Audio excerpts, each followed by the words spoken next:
Alhamdulillah, wa yang dirahmati Allah Subhanahu wa taala sekalian, kita bersyukur kepada Allah Subhanahu wa taala pada pagi ini dapat meneruskan bacaan kitab Tafsir Nurul Ihsan karangan Sayyidi Syekh Muhammad Sa'id bin Umar Khatib rahimahullahu taala, dan juga kitab Tanbihul Alibba ila Maqasidi Hidayatil Azkiya karangan Al-Imam Zainuddin Malaybari Al-Kabir rahimahullahu taala.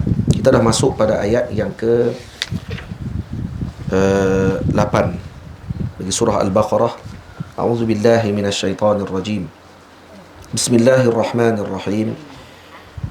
Wa minan nasi man yaqulu amanna billahi wa bil yawmil akhir wa ma hum bimu'minin.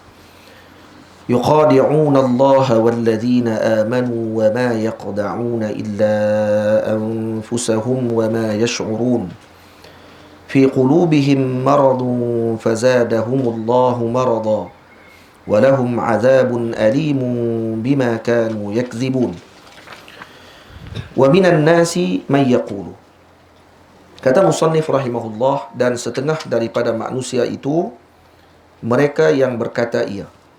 Siapa setengah manusia ini? Wa minan nas, dimaksudkan dengan nas di sini sebahagian para ulama mengatakan ianya adalah musyrikin ataupun ahli al-bawadi,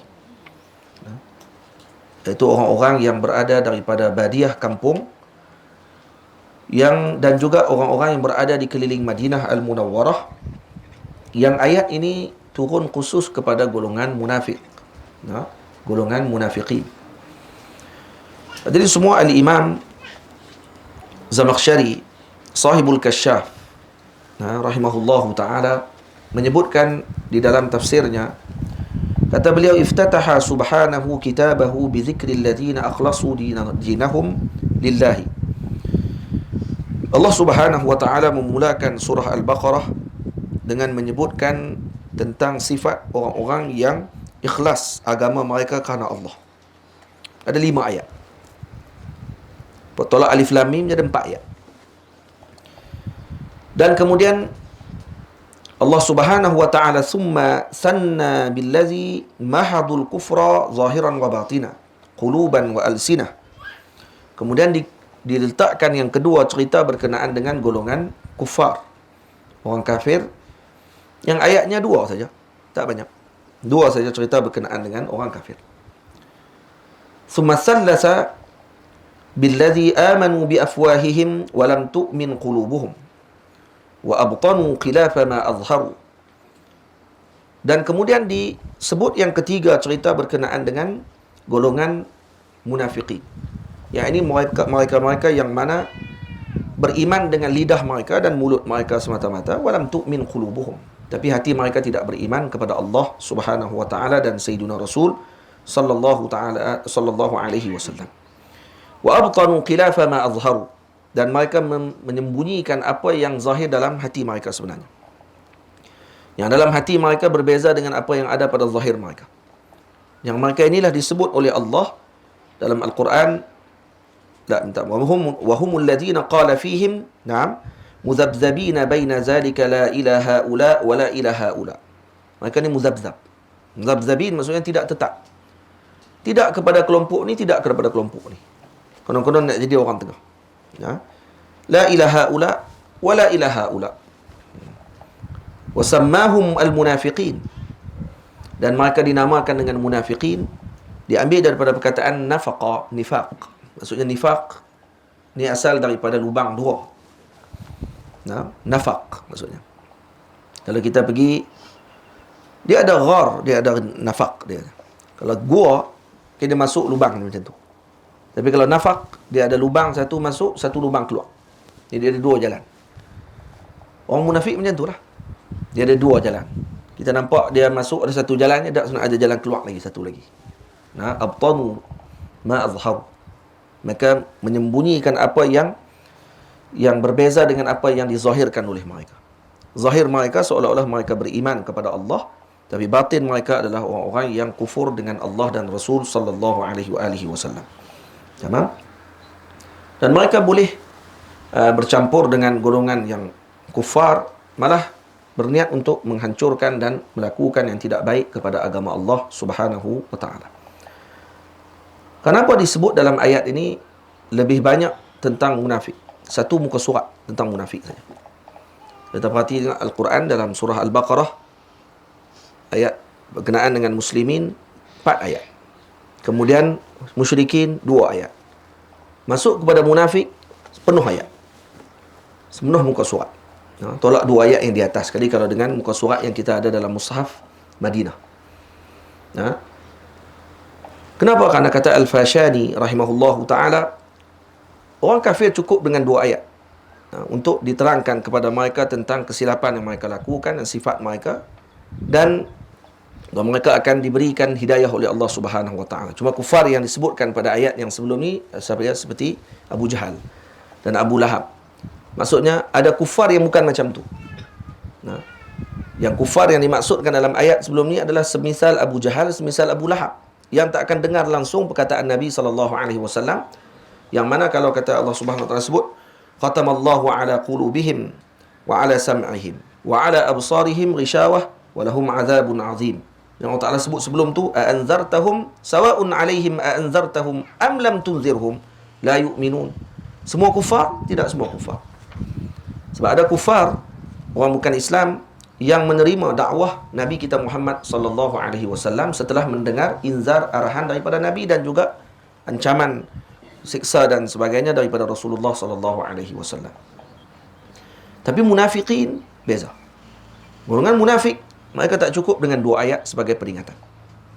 Malah satu muka surat pun tidak boleh lagi untuk nak memberikan mereka dengan perkara tersebut peringatan, malah akan menambahkan lagi penyakit mereka pada ketika tersebut. Nanti kita akan tengok dalam ayat disebutkan oleh Allah Subhanahu wa taala tentang sikap mereka. Lepas tu bila disebut wa minan nasi may yaqul. Wa minan nasi may yaqul, maksud minan nasi may yaqul di sini adalah golongan munafik. Min digunakan tab'id. An-nas maksud sebahagian daripada manusia. Apa dia manusia? Asal manusia ni an-nas dalam bahasa Arab dipanggil ismu jam'in. Kenapa disebut isim jama'? Karena dia tidak ada mufrad. Dia tidak ada kata single. Jadi dia terus kata plural. Isim jama' dipanggil. Dia ada jama', dia ada isim jama'. Kalau jama', dia ada mufrad. Dalam bahasa Arab kalau kita mengaji disebut jama'. Jama' pun ada banyak, ada jama' muzakkar salim, ada jama' muannas salim, ada jama' taksir. Itu kalau mengaji nahwu lah. Jama' muzakkar salim yang mana mufrad dengan muzakkar, dengan jamaknya, jamak nak dibezakan dengan mufrad hanya ditambah dengan waw nun. Muslim, jamaknya muslimun. Jadi tak ada beza, tak ada tukar. Muslim sama muslim, cuma tambah waw nun kat belakang menunjukkan kata ada jamak. Maksudnya berlaku bilangan yang ramai. Muslimah, jamak dia jadi muslimat. Jamak muannas salim. Karena jamak dia menyebabkan tidak berlaku penukaran kepada mufrad. Jadi jamak dia sejahtera, maksudnya gitu. Kalau jamak taksir ini dia pecahkan. Dia pecah sama ada dipecahkan huruf tuih. Contohnya raghif, jamaknya rughfan ataupun arghifah. Beza tuih disebut. Itu kata para masyayikh, orang Arab ni kalau dia Arab, dia tak akan salah dalam jamak taksir. Kalaupun dia tak mengaji nahwu pun, tentang jamak dia tak salah. Itu kata Syekh Ali Saleh hafizahullah, waktu dia pergi tengok ada orang nak beli roti, orang ammi, maksudnya orang biasa aja, awam, tak mengaji nahwu jurumiyah, tak mengaji kitab alfiyah lagi lah, tak mengaji qatrun nada, syudzuruz zahab, tak mengaji. Tapi bila pergi kat kedai, hati rughfan kata dia, hatil arghifah, saya nak roti yang banyak. Dia minta roti tapi dia sebut dengan jamak. Kata hui, Syekh Ali Saleh kata depa ni tak mengaji pun bab tu, tapi tang jamak tak salah. Biasanya Arab dia tidak akan salah dalam jamak. Jadi jamak nak kena tanya ke Arab. Kalau kita nak tengok Arab nak bagi kalam ni, nak bagi jadi ramai macam mana? Kalau kita ada lelaki seorang, ramai laki-laki, baru ramai. Tapi ada kalimah lelaki tadi dibanyakkan macam mana? Lelakiyun ada? Tak ada. Kita ada ramai laki-laki. Banyak laki-laki. Tapi kalau binatang tak panggil ramai pula, panggil banyak saja. Ya. Orang tak panggil no, ramainya lembu dekat sini. Tak ada. Ramainya lembu dekat padang. Tak ada. Orang akan sebut banyak lembu. Dia guna bahasa yang berbeza pada nak menunjukkan banyak tadi. Baik. Tapi kalau apa ni, Allahumma salli ala Sayyidina Muhammad, masalah isim jamak, bila sebut an-nas, apa mufrad bagi an-nas? Kata satu bagi an-nas. No, single bagi an-nas apa dia? Tak ada. Sebab tu dia sebahagian kata ismu jam'in lin-nasi dipanggil. Nasi. Kenapa dipanggil nasi? Nasi kerana li'annahu uhida ilaihi fanasiya. Karena pernah diambil perjanjian dengan dia kemudian dia lupa. Maka dipanggil nasi. Akalna nasi. Wasirna nas. Nah, nasi. Kita makan nasi dan kemudian kita pun nasi. Kita pun lupa. Masyayikh di Mesir sebut, orang Malaysia ni makannya nasi dan akhirnya nasi. Lupa semua pengajian habis semua. Tak ingat nahu, tak ingat sorah, tak ingat apa, tak ingat. Orang tanya, lupa. Kenapa? Karena makan nasi. Nah, baik. Jadi dipanggil nasi. Nasi kenapa? Nasi maksudnya ada nisbah. Ya, nisbah di belakang. Karena nisbahkan kepada lupa. Karena telah diambil perjanjian dengan dia, kemudian dia lupa. Itu tak kita? Macam tu. Sebab tu ditulis kitab oleh Al-Imam Abdul Wahab Sya'rani, kitab Lawaqih Anwar Qudusiyah fi Uhudil Muhammadiyah. Dia akan tulis pada permulaan setiap bab, dia kata apa? Uqidha alaina al-ahdul am min Rasulillah sallallahu alaihi wasallam. Telah diambil perjanjian umum dengan Rasulullah daripada kita. Perjanjian apa? Kita akan lakukan demikian-demikian, kita akan tinggalkan demikian-demikian. Ada 2 jilid kitab.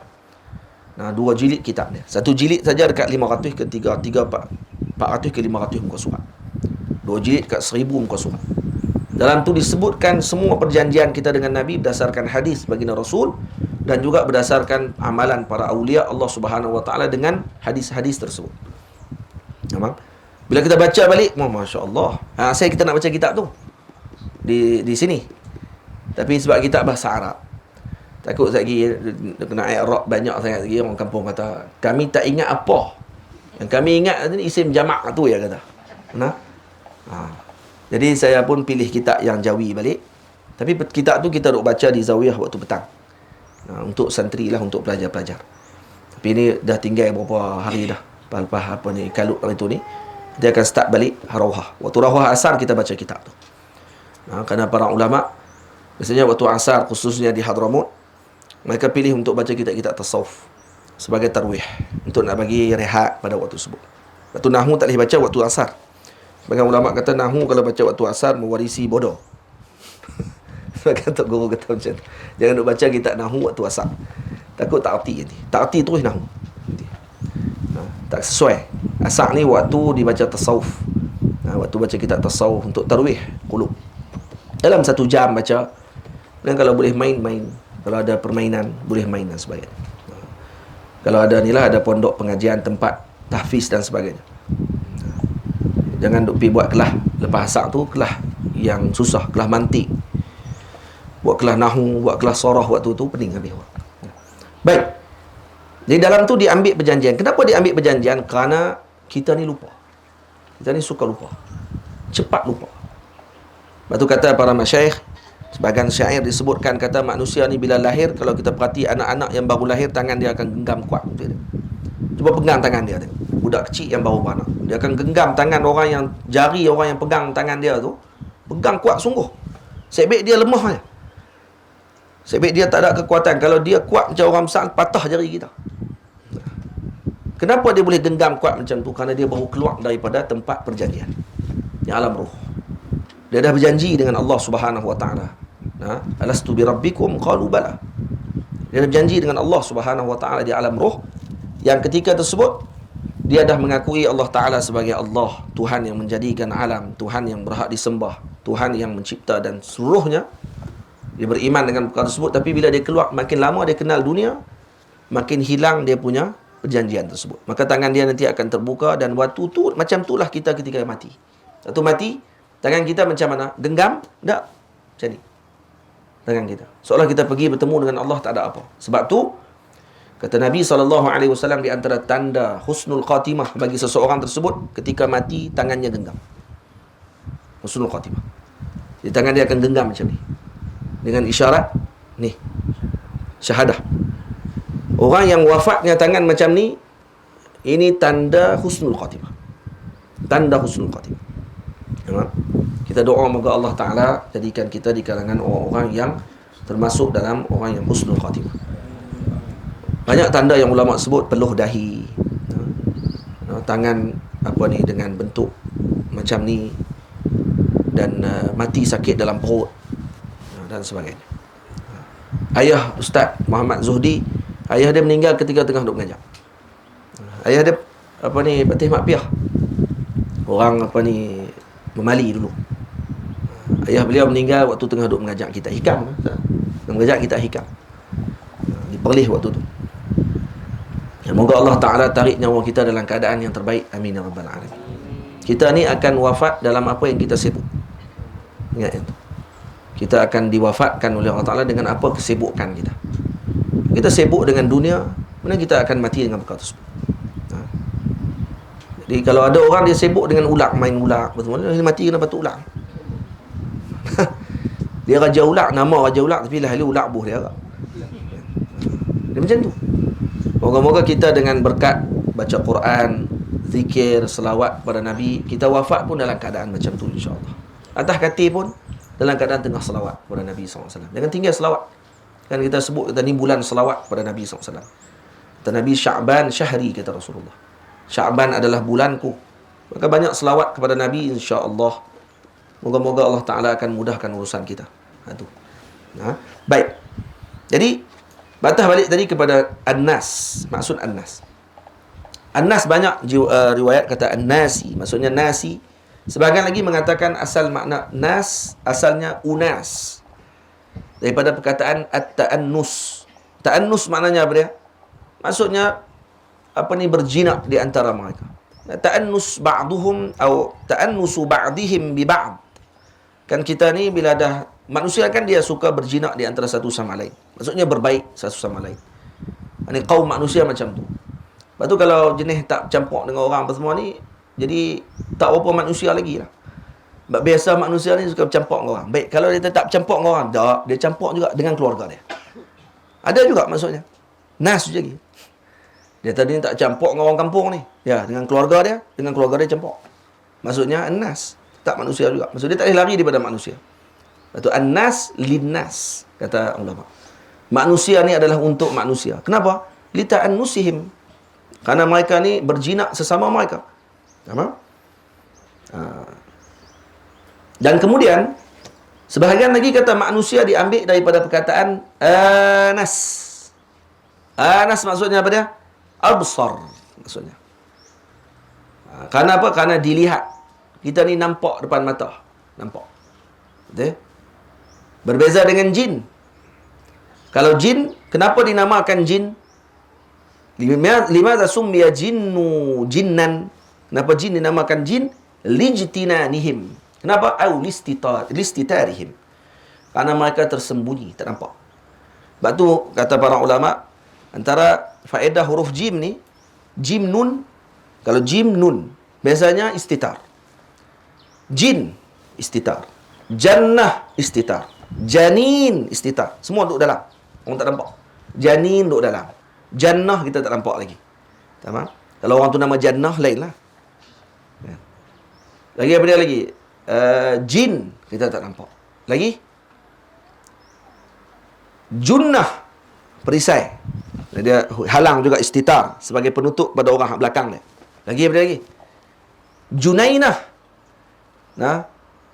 Junainah apa dia? Ni, taman. Kebun. Biasanya kebun dipanggil Junainah. Itu dipanggil kebun kalau dia ada pagar tutup. Baru dipanggil kebun. Baru dipanggil dusun tu. Kerana ada pagar. Itu sebab tu nama jim nun ni biasanya yang istitar, yang ditutup. Ni faedah lughah, faedah bahasa Arab. Dan faedah juga yang ada munafik ni hanya manusia saja.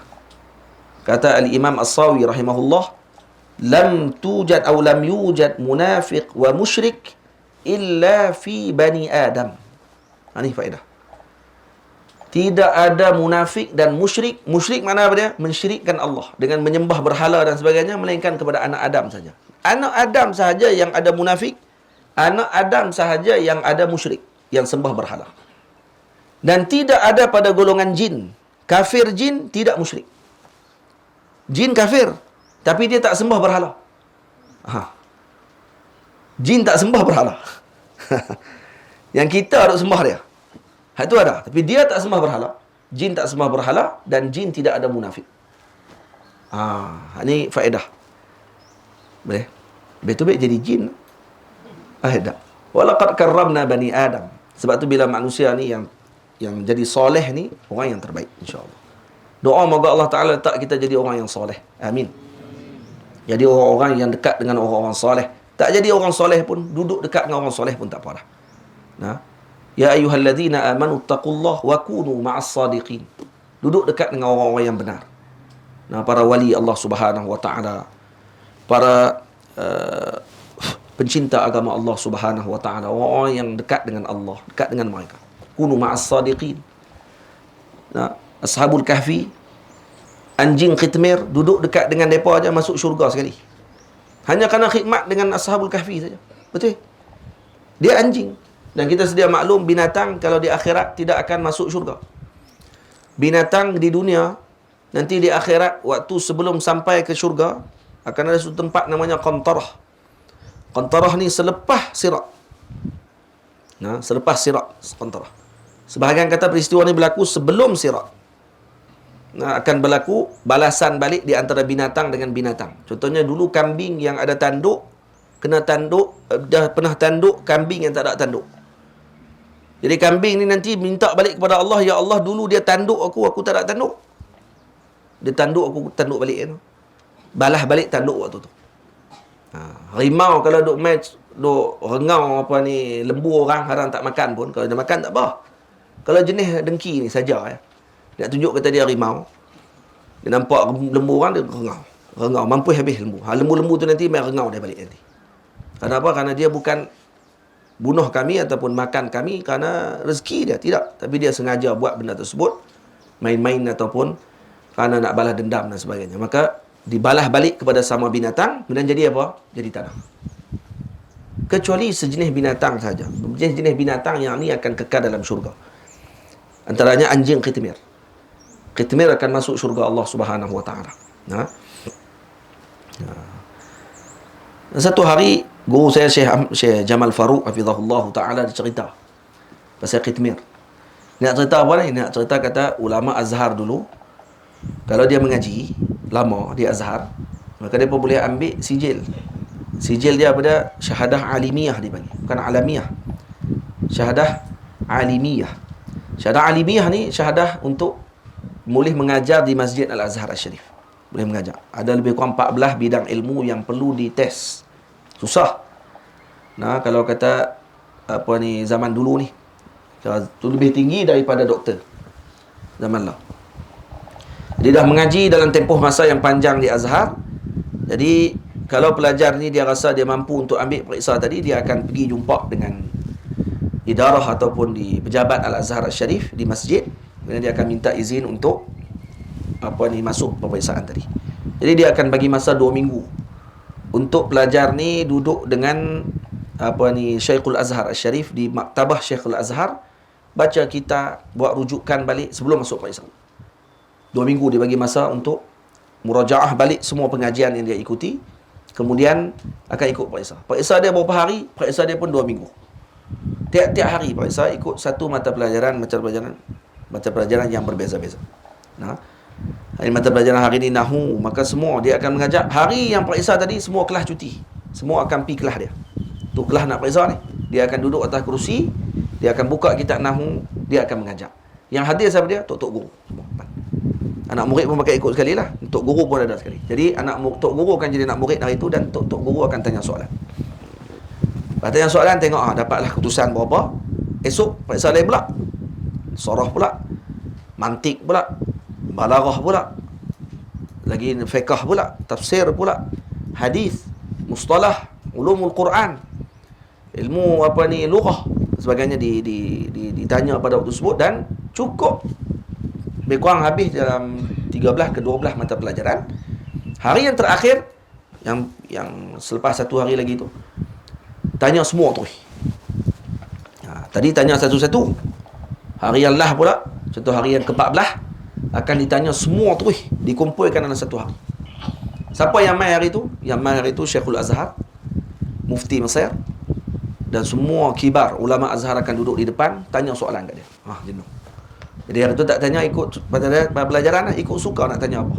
Kalau contoh mufti kata nak tanya nahu, saya nak tanya nahu sikit, maka ditanya, tengok boleh jawab ke tidak boleh jawab. Sampai macam tu. Tu periksa zaman dulu. Habis periksa tu, baru ditentukan sama ada boleh mengajak ke tidak. Mungkin dia boleh mengajak satu mata pelajaran saja daripada 13. Jadi nahu boleh. Tapi kalau fiqh terabak, tak boleh lagi. Yang ni boleh ilmu ni, yang ni tak boleh. Ada yang boleh mengajak semua tu. Semua dia kuasai. Ada. Baik, kalau yang tak kuasai, tak mengajak dan tak dibenarkan mengajak, dia pergi mengajak juga. Hak jenis mengajak juga ni akan dapat surat nanti. Surat kuning. Surat amaran yang pertama, mengajak juga lagi amaran kedua. Mengajak pula kali yang kedua, tak bagi amaran. Hak ketiga ni, dia akan angkat naik atas keldai, kemudian akan bawa keliling kota Kahirah, bunyikan loceng dan bagi tahu kat seluruh Kahirah, jaga-jaga. Ni orang ni nak ubah agama Allah Ta'ala ni. Itu dia. Kalau buat kat Malaysia, orang tak tahu berapa orang nak naik keldai. Setelah duduk depan ni pun naik keldai sekali. Jaga-jaga. Kenapa dibuat macam tu? Kerana nak jaga agama Allah Ta'ala. Nak jaga agama Allah Subhanahu wa Ta'ala. Satu hari ada seorang lelaki bertanya kepada Syekhul Azhar.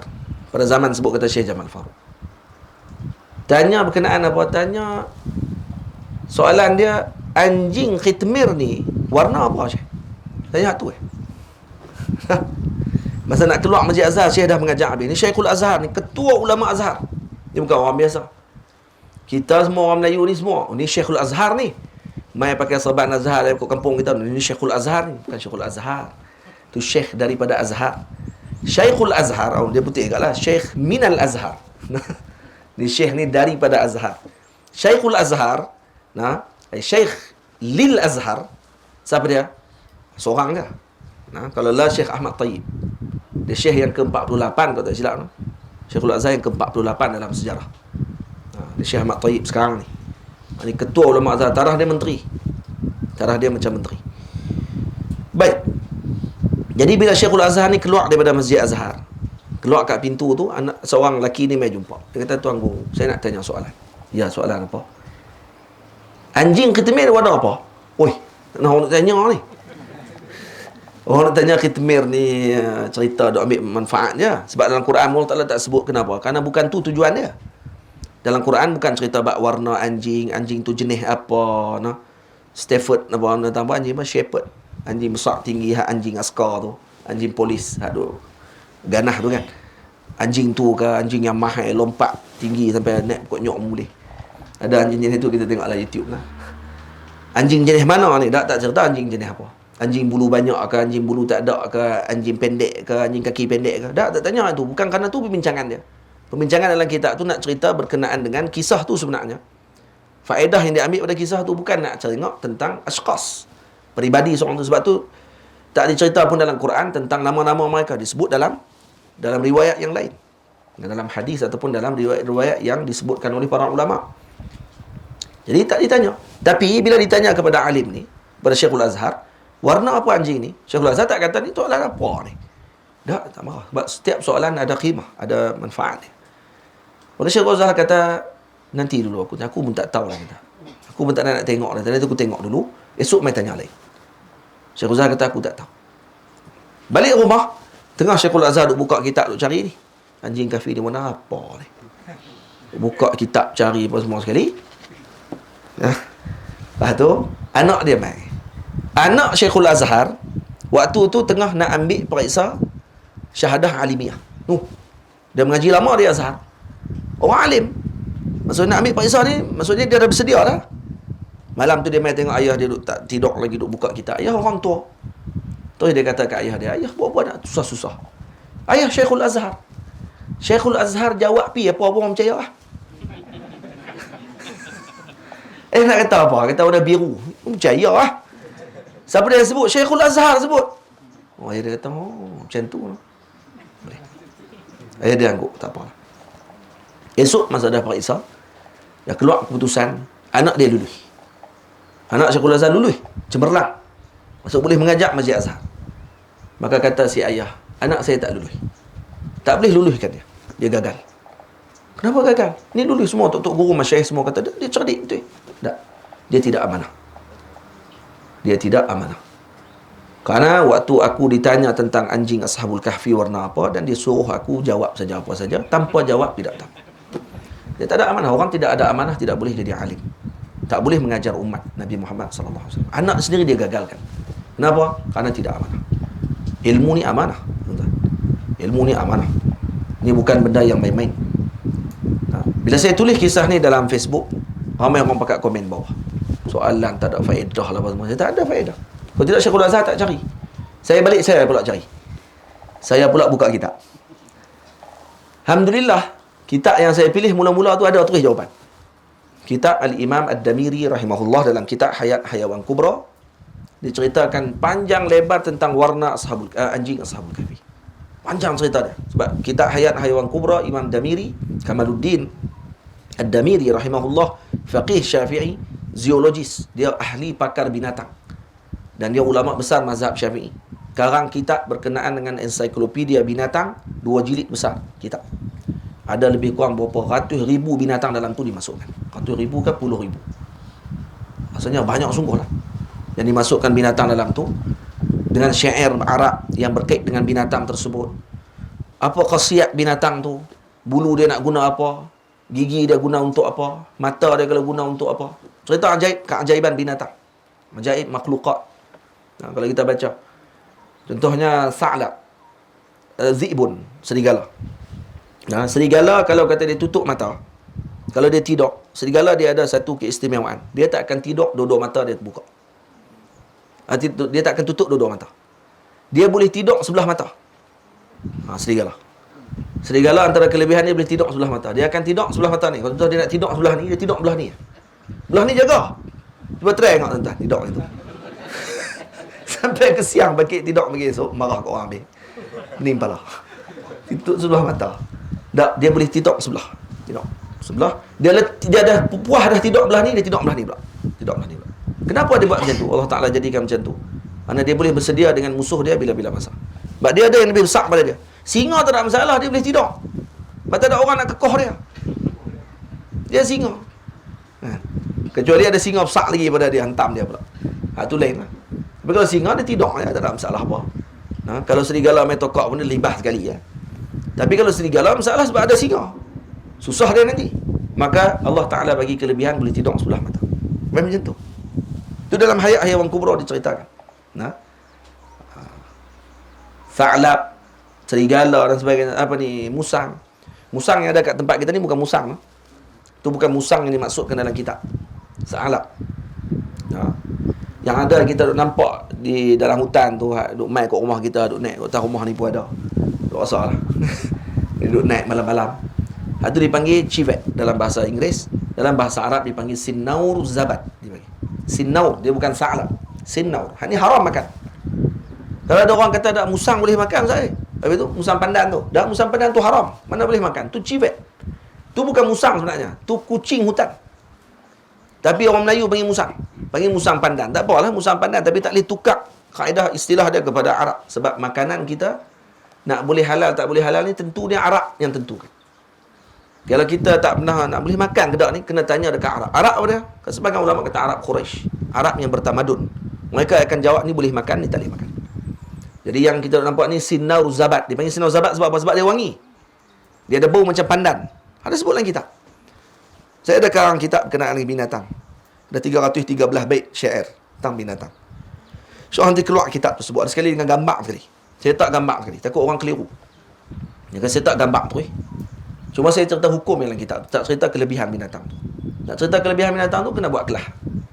Kelah cerita bab kelebihan binatang tu. Kitab saya ni suka pergi ke zoo kalau di Mesir. Antara tempat yang saya suka kalau ke negara-negara luar, saya akan suka pergi ke zoo di negara tu. Suka tengok binatang. Dulu kalau di Mesir, kadang saya waktu sebelum kahwin lah. Sebelum kahwin saya pergi seorang-seorang bawa kitab, dia pergi baca dekat zoo. Kitab binatang tu lah. Sebab, kenapa di Mesir? Sebab dia tulis nama dalam bahasa Arab. Senang nak cari. Nama dia bahasa Arab dah. Jadi kita pun senang nak buka kitab, nak tengok binatang apa ni. Dia ada binatang dipanggil Malikul Hazin. Malikul Hazin apa dia? Raja yang sedih. Dia burung. Burung ni, kalau ada ayak dia syok. Kalau tak ada ayak dia sedih dan mati. Dia burung macam bangau. Dia panggil Malikul Hazin. Dia akan nangis kalau ayak tak ada. Tapi di zoo saya pergi tengok ayak tak ada, tapi dia boleh hidup. Pasal dia mandi dah kot. Dia mengatakan, tak lah ada aku. Tak lah nak teriak dia kata. Teriak pun tak boleh pergi. Mana duduk dalam sangkak ni? Dia kata. Baik hidup pergi lah. Karena biasanya kalau yang tabi'inya dia akan mati. Biasa. Macam-macam binatang ni. Masya Allah. Tabarakallah. Cerita dia menarik. Cerita pasal binatang tadi, saya pun tulis. Dia kata tak ada faedah cerita apa ni. Tanya apa pasal anjing Ashabul Kahfi warna apa. Tak, rupanya disebut warna. Khilaf ulama' banyak. Ada sebahagian kata warnanya kelabu. Ada sebahagian warna katanya warnanya agak merah sedikit. Ada kata sebahagian warnanya oranye. Ada sebahagian kata warnanya berbelang-belang. Ada kata dia bukan anjing pun, dia singa sebenarnya. Itu dia. Sebahagian kata kalbun tadi bukannya anjing tapi singa. Itu dia. Khilaf Masya Allah Tabarakallah. Tu kamu kata tak ada ilmu. Kamu kata tak ada faedah soalan tadi. Tu kalau tak dibahas oleh para ulama. Tamam? Baik, balik kepada tajuk kita. Tu pasal munafik tiba-tiba pergi lari sampai ke situ apa pasal? Cerita pasal apa tadi ni? Yang tiba masuk ke situ tu pasal apa? Amanah dengan ilmu. Tu no. Sebelum tu lagi flashback balik. Tengok. Lupa lah kita teng mana.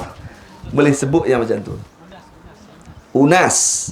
Lepas tu kita ada sebut pasal tidak ada munafik di kalangan manusia, di kalangan jin, dan tidak ada musyrik di kalangan jin. Tu, ingat yang tu dulu. Tidak ada isyrak, syirk, dan juga tidak ada nifaq pada kalangan jin. Jadi manusia ni ajaib. Ada jin, ada yang lebih teruk daripada jin lagi, iaitu melakukan syirik kepada Allah Subhanahu wa taala, dan yang kedua mereka menjadi orang yang munafik. Na'udzubillah min dzalik. Jaga jangan kita sampai dalam hati kita ni ada perasaan yang tidak baik dan juga ada perasaan yang buruk kepada agama Allah Subhanahu wa taala. Wa minan nasi may yaqulu, dan setengah daripada manusia itu mereka yang berkata ia, amanna billahi wa bil yaumil akhir. Telah beriman kami dengan Allah dan dengan hari akhirat. Dipanggil yaumil akhir. Kenapa dipanggil yaumul akhir? Karena hari yang terakhir adalah hari tersebut. Lepas tu dipanggil yaumil akhir. Depa sebut apa dia? Kami beriman dengan Allah dan dengan hari akhirat. Dia gunakan dua huruf ba. Kalau kita mengaji bahasa Arab, disebut amanna billahi wa bil yaumil akhir. Diulang perkataan tersebut dengan bil yaumil akhir, menunjukkan kata apa? Ni kami sungguh beriman kepada Allah. Bukan beriman kepada Allah Ta'ala, sungguh juga kami beriman kepada hari akhirat. Lepas tu i'adatu harfil jar litakid, kata ulama. Diulang huruf jar tadi untuk takkid, untuk menguatkan ucapan mereka. Tapi Allah Ta'ala jawab yang lebih ablagh, yang lebih kuat daripada apa yang mereka jawab. Dia jawab amanna billah bil yaumil akhir, dan dengan hari akhirat, wa ma hum bimu'minin. Allah Ta'ala jawab tu ya. Wa ma hum bimu'minin, diguna dengan jumlah ismiyah. Wa ma hum bimu'minin, dan dalam khabar dia pula diletakkan huruf jar untuk menunjukkan lagi kuat. Tamam? Ni kalau kita mengaji bahasa Arab, kita akan dapat lihat ayat yang disebut Allah Ta'ala ni penuh dengan makna. Lepas tu Al-Quran ditafsirkan ala mustawal harf, dengan hurufnya sekali ditafsirkan. Bukan hanya ala mustawal kalimah. Bukan dengan kalimah saja ditafsir, tapi setiap huruf ditafsirkan. So, bila musyrikin, munafik mengatakan amanna billahi wa bil yaumil akhir, maka Allah Ta'ala jawab wa ma hum bimu'minin. Ma hum bimu'minin, ma nafiyah. Hum tadi di Arab sebagai mubtada.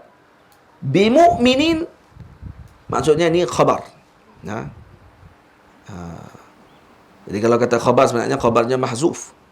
Wa ma hum kainuna bimu'min.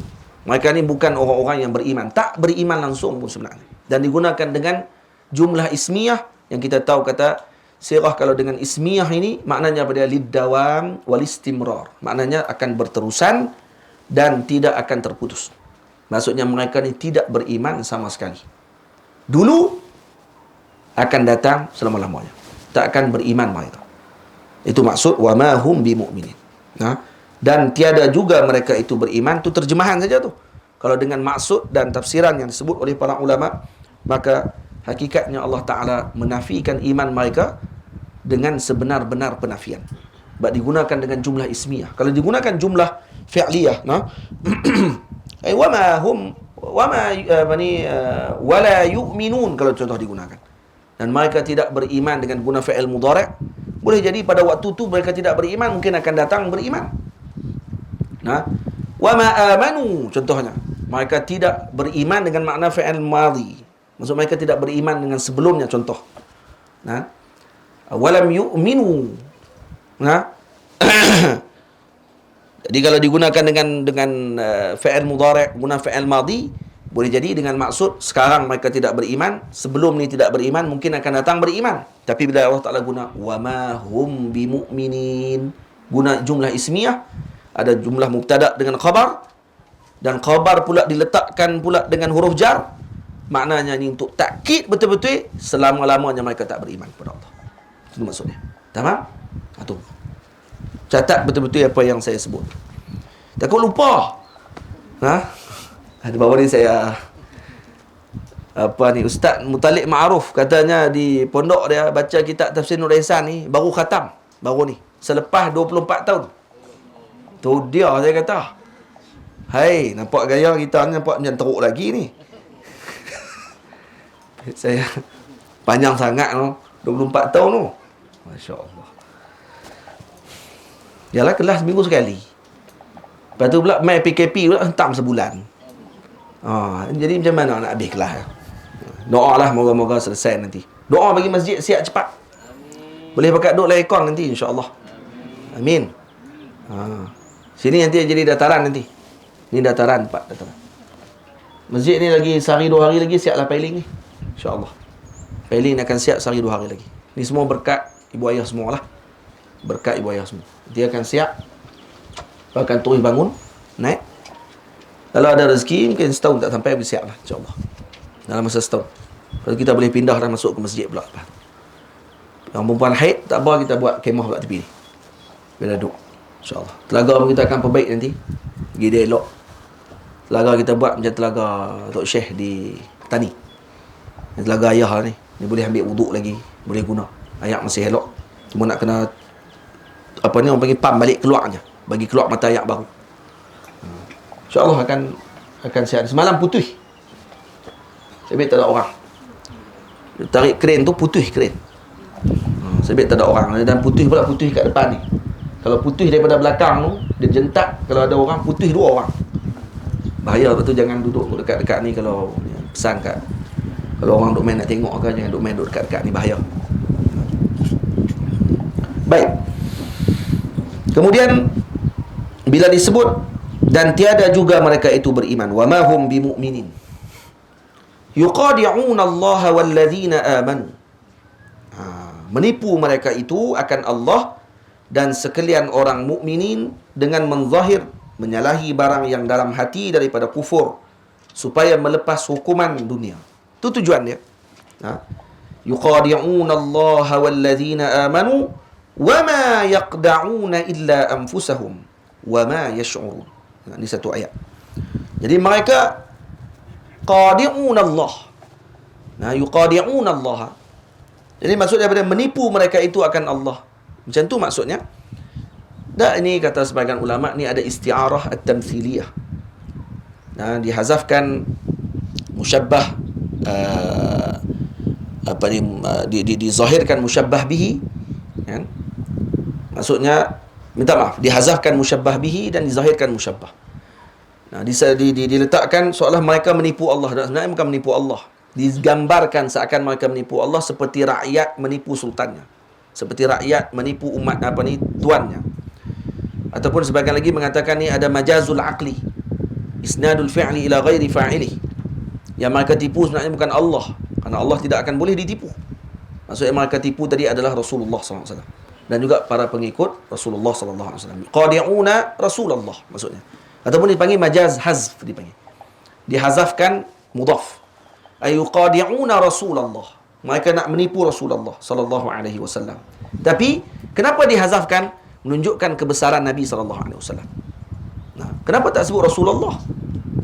Kenapa disebut Allah terus di situ? Menunjukkan bahawa ini kebesaran Nabi sallallahu alaihi wasallam. Kamu tipu Rasulullah seakan kamu tipu Allah Subhanahu wa taala. Besar dosa ni. Jadi kamu ingat kamu nak menipu umat. Kamu ingat kamu nak menipu orang yang berada di depan kamu. Kamu ingat dia tak tahu. Tak. Dia utusan Allah. Kamu hakikatnya menipu Allah. Kamu tak akan mampu menipu Allah. Lepas tu bila disebut yuqadi'un Allah, mereka nak tipu Allah Ta'ala. Walladzina amanu, dan orang-orang yang beriman. Nah, wa ma yakhda'una illa anfusahum. Dan tiada menipu mereka itu melainkan akan diri mereka itu, kerana kejahatan tipu itu kembali pada mereka. Maka dapat kekejian mereka dalam dunia dengan diberi ketahui Allah akan nabinya atas barang yang menyembunyi mereka itu, dan diazab mereka itu pada akhirat.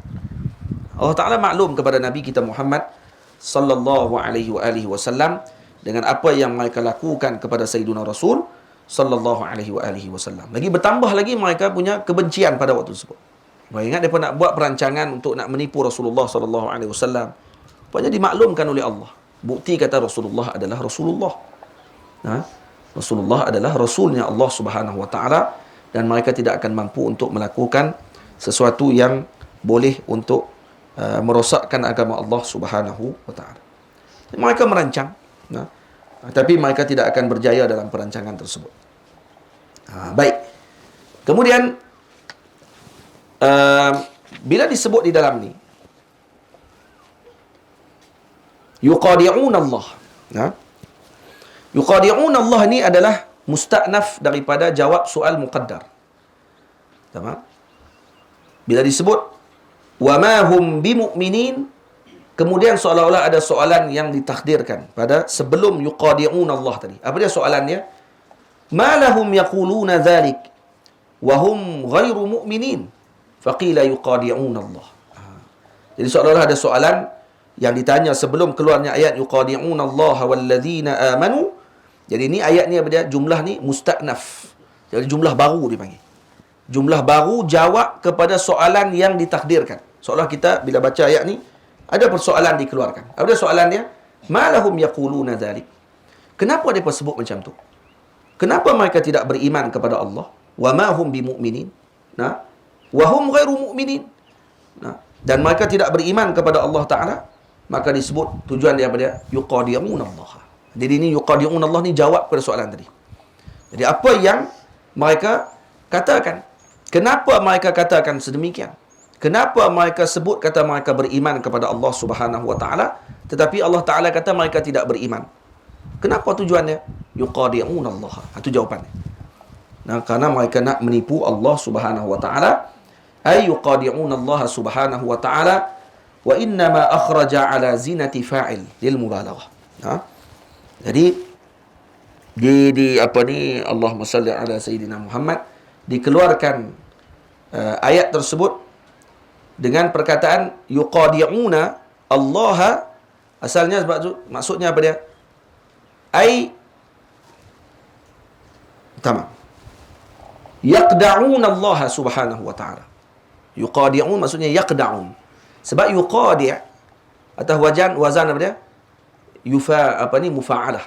Yuqadi'una ay qadi'un, ay maksudnya seolah mereka ni ada timbal balik, pembalasan.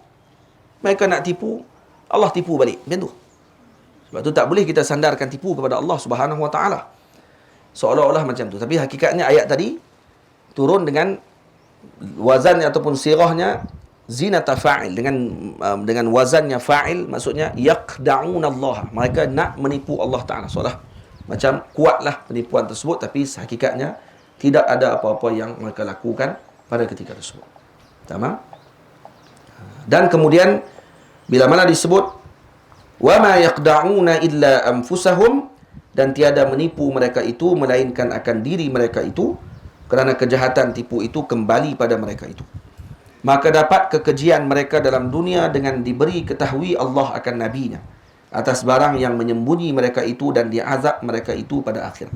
Buruk akhlaknya golongan munafikin ini adalah mereka ini bermusuh dengan, bila disebut yuqadi'un Allah, maksudnya mereka bermusuh dengan Allah Subhanahu wa taala. Nah, hakikatnya begitu, bermusuh dengan Allah. Nah, sebab tu jangan kita mendekati golongan yang sedemikian. Ha? Dan juga tidak boleh untuk kita pula nak tuduh orang ni munafik dan sebagainya, tak boleh. Hati-hati.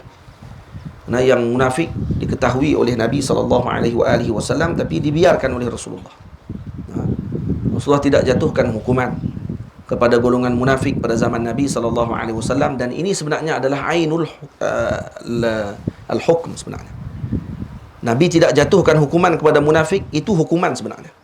Hukuman yang lebih berat lagi. Kalau musyrikin, kurang-kurangnya dibunuh dalam perang. Kalau dalam perang dibunuh. Tapi munafik tak dilakukan apa oleh Nabi. Hakikatnya itu adalah hukuman yang lebih berat lagi pada waktu tersebut. Nah, seorang kalau dibiarkan, kalau orang kita buat tak tahu contohnya, itu lebih teruk dan lebih azab lagi daripada kalau kita berlawan dengan dia. Itu kalau orang lawan dengan kita layan dia syok. Maka dia maksudnya ada layanan. Tapi cuba dia lawan dengan kita, lepas tu duduk kata-kata kita buat tak layan. Buat tak tahu, dia pedih. Dan kita tak nak buat apa. Dia lawan dengan kayu ni. Aku balas dia, tak balas balik. Macam tu yang dilakukan oleh Nabi kepada munafik. Yang buat tak heran. Biar dia. Ha? Berat akhlak mereka sampai datang kepada Nabi dalam perang. Jumpa dengan Rasulullah. Adil ya Muhammad. Berlaku adil ya Muhammad. Ini munafik. Ha? Nabi suruh makan dengan tangan kanan. Dia kata tangan kanan tak boleh lah. Nabi kata lumpuh tangan kanan. Ha? Tak boleh terus guna tangan kanan, baru guna tangan kiri. Dia duduk makan guna tangan kiri depan Nabi SAW. Punya sombong, punya samsing sampai tahu tu. Lagi depan Rasulullah, lagi dia tunjuk. Nah, cakap kasar, tidak ada adab. Nah, macam tu. Dia kata siapa dia? Kami nak hormat lebih buat apa? Tapi kalau kadang-kadang depan Nabi macam Abdullah bin Ubay, cakap hormat, baik. Nah, masa perang Uhud, mereka yang lari dulu. Perang Uhud keluar 700. 1000 pasukan keluar. 1000 mula-mula keluar, 300 lari. Tinggal 700. Punya berat. Abdullah bin Ubay kata, kami duk ingatkan musuh sikit, rupanya ramai. Jumpa dengan 3000, tak padan kata. Ni kita bukan pergi perang, kita pergi bunuh diri ni. Oh, betul pula dah. Dia tak tahu ada Nabi dalam tu. Kan nak pergi perang, Nabi kata nak perang di mana? Kita nak bertahan dalam Madinah atau nak keluar daripada Madinah? Abdullah bin Ubay kata, Madinah ni masih anak dara. Jangan dikotorkan anak dara ni dengan kerja buat kita. Tu. Dia pula bagi macam tu kat Nabi. Nabi senyap tak kata apa? Nabi senyap. Nabi tak balas. Akhirnya bila bincang, Nabi kata tak apa, kita bertemu di Uhud. Kita akan keluar ke Uhud. Yang paling hampir dengan Madinah waktu tu Uhud. Kurang 5 km daripada Madinah Al-Munawwarah. Pergi ke depan. Kita nampak bukit Uhud daripada Masjid Nabawi. Dekat saja, tak jauh mana. Jadi nak pergi tu arah belakang kiblat je. Jadi bila Abdullah bin Ubay kata macam tu, Nabi setuju, tak ada masalah. Esok paginya seorang sahabat Nabi, saya terlupa nama sahabat ni, dia bangun dan kemudian dia menyeru di seluruh Madinah waktu tu. Dia berjalan di kota Madinah dan dia kata, kita telah mendahului Rasulullah. Kita telah menyakitkan hati Rasulullah. Siapa kita nak letakkan arahan kepada Nabi SAW? Nak kata kat Abdullah bin Ubay tu. Dia kata kurang ajar ni. Dia nak kata itulah, tapi adab para sahabat ni hatta dengan musuh sekalipun, walaupun dia tahu ni munafik, tapi jaga adab ayat.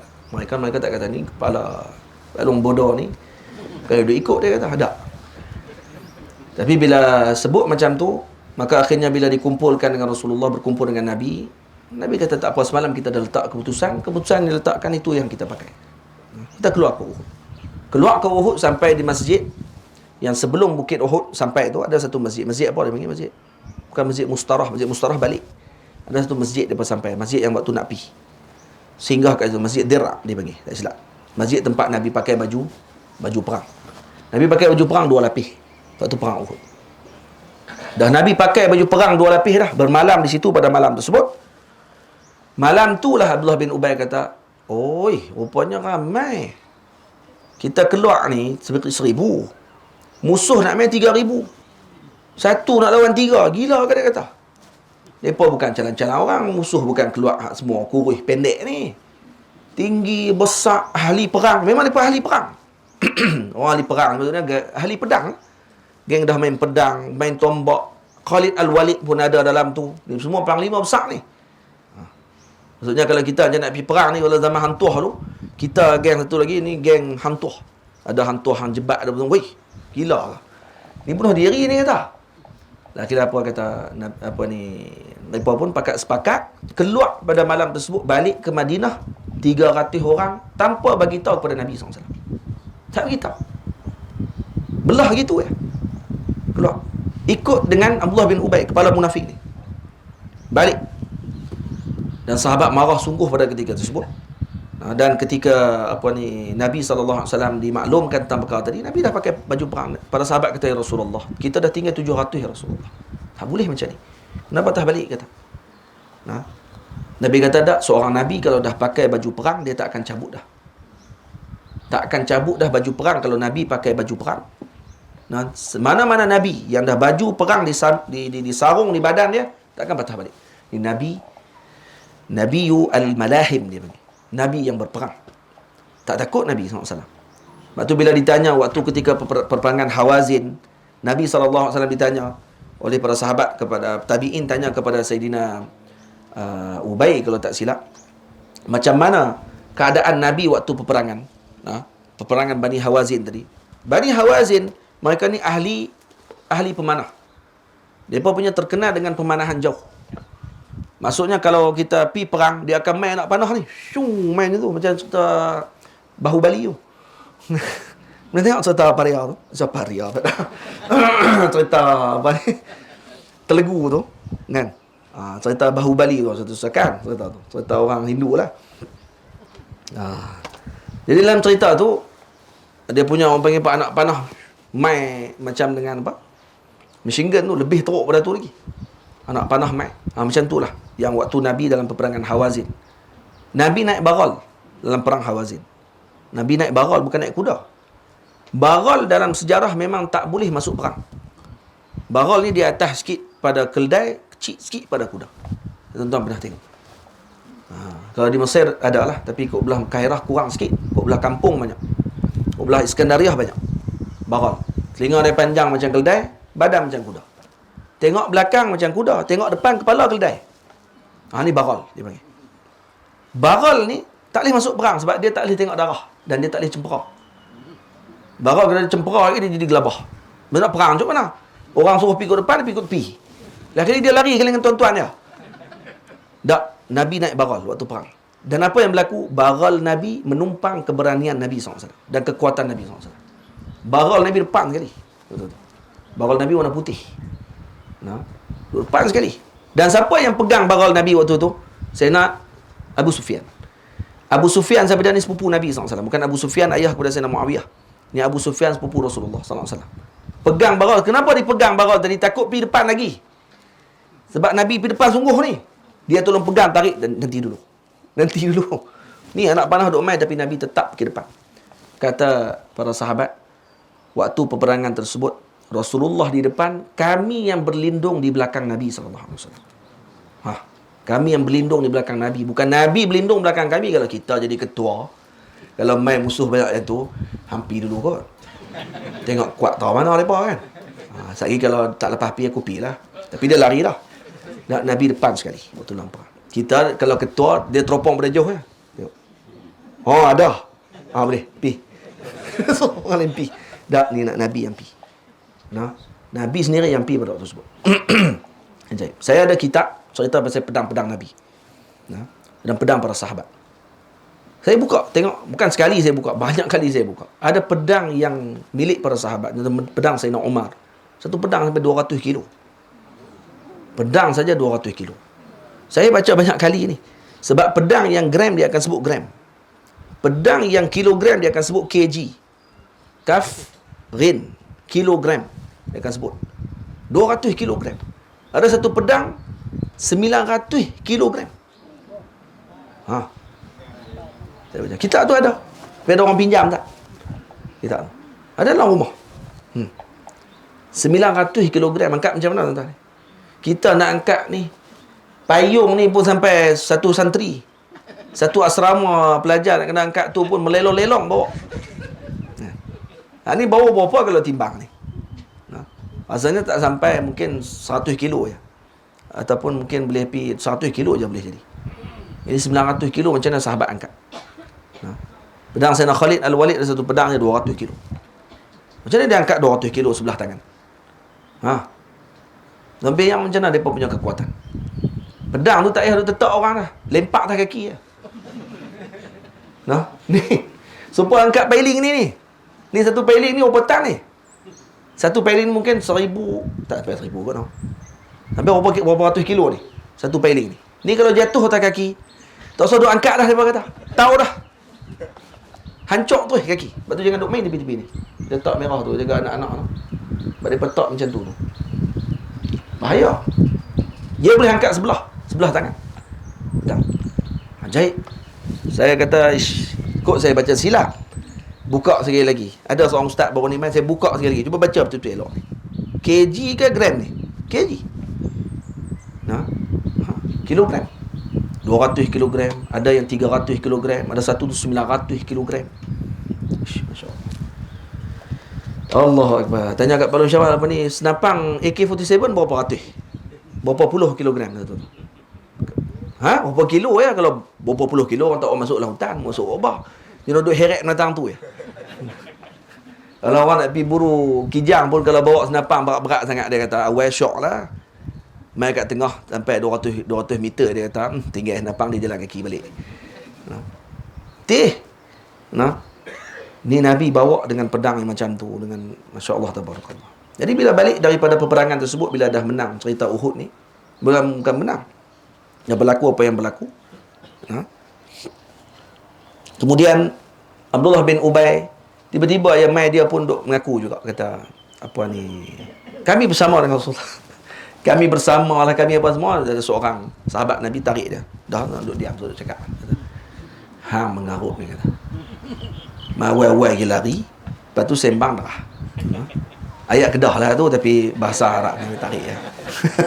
Dia tarik suruh duduk ya, suruh bangun. Merapu. Jadi munafik ni, kalau kisah munafik, sebab tu panjang cerita mereka. Sebab apa? Sebab satu muka surat ni pun tak akan mampu mengubah mereka. Cerita dia pun lebih daripada tu lagi. Lepas tu kalau nak syarah pasal munafik, seperti mana Allah Ta'ala bagi isyarat munafik ni sampai berapa belah ayat dalam surah Al-Baqarah tentang munafik sahaja. Pada permulaan, nak beritahu kata, ni cerita manusia dulu. Allah Ta'ala mula Baqarah dengan cerita manusia dulu. Pertama, manusia yang baik. Ini macam ni sifat dia. Yang kedua, golongan yang tidak beriman dengan Allah. Macam ni sifat dia. Dan yang ketiga, golongan yang lebih teruk daripada yang kedua. Kerana apa? Kerana mereka menzahirkan seolah-olah mereka beriman, tapi hakikatnya mereka tidak beriman kepada Allah. Sebab tu, hum fi darkil asfali minan nar. Mereka lebih berada teruk di dalam neraka yang paling bawah sekali, golongan munafik. Sebab tu kalau munafik dengan golongan kufar, kufar atas lagi. Munafik bawah lagi. Munafik bawah lagi daripada golongan kufar. Kerana mereka adalah kelompoknya syaitan, iblis. Malah lebih teruk daripada iblis lagi. Iblis kawan-kawan dia mengaku dia iblis. Iblis pun dia mengaku dia iblis. Dia kata aku iblis, memang tahu dah dia iblis. Tapi syaitan, munafik, dia tak mengaku dia iblis. Dia lebih teruk dari iblis lagi. Lepas tu dia paling bawah, darkil asfal minan nar. Neraka yang paling bawah sekali. Maksud yang paling panas, yang paling menghancurkan. Itu golongan munafik. Jangan bahaya. Sebab tu bila Allah Ta'ala sebut dalam tiga muasafat manusia ni, yang pertama golongan beriman, yang kedua golongan yang kufar, yang ketiga golongan munafik, ini yang kita akan temui dalam kehidupan. Maksudnya, Allah kata kamu ketika hidup, macam ni kamu akan bertemu. Maka kamu nak bermuamalah macam mana? Seterusnya nanti dalam ayat Allah Ta'ala akan bagi panduannya kepada kita dalam Al-Quranul Karim. InsyaAllah minggu hadapan kita akan sambung. wa ma yash'urun. Wa ma yash'urun. Wa ma yash'urun tak habis lagi ayat yang ke-9. Nah, dan kita akan sambung pada minggu hadapan. Kalau gaya baca macam ni silap 30 tahun tak habis ni. Habis doa lah moga-moga cepat kita baca. Kau boleh khatam sekali, kita khatam lagi, lepas tu baca lagi. Nah, Quran jangan kita tinggal. Kau nanti bila baca Quran, buka dalam surah Baqarah tu, nampak dah, oh rupanya ayat ni cerita bab ni. Ayat ni cerita bab ni, ayat ni cerita bab ni, sekian-sekian. Kong-kong kita nampak apa yang disebut oleh Allah Subhanahu wa taala. Qul qauli hadza. Kita akan sambung pada bacaan kedua kitab Tanbihul Alibba ila Maqasidil Hidayatil Azkiya. Kita bagi peluang untuk qasidah dulu.